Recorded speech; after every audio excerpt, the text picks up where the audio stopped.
বিজেপির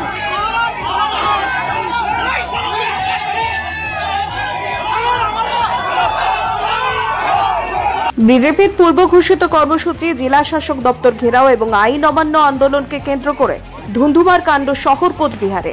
হাতানো হলো কাঁদানে গ্যাস, ছোট্ট জল কামান। প্রাক্তন কেন্দ্রীয় স্বরাষ্ট্র দপ্তরের প্রতিমন্ত্রী ঋষিত প্রামাণিক সহ গ্রেপ্তার একাধিক বিজেপি নেতাকর্মীরা। ঘটনায় তীব্র উত্তেজনা ছড়িয়ে পড়ে কোচবিহার জেলা শাসক দপ্তর চত্বরে। এদিন কোচবিহারের সাগরদিঘির পারে জমায়েত হয় কয়েক হাজার বিজেপি কর্মী সমর্থক।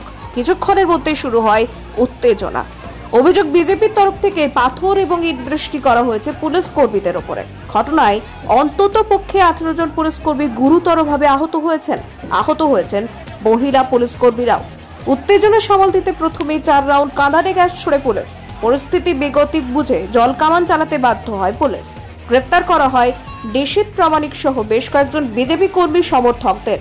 বর্তমানে পরিস্থিতি শান্ত, তবে এখনো পর্যন্ত বিজেপির তরফ থেকে কোনো মন্তব্য পাওয়া যায়নি।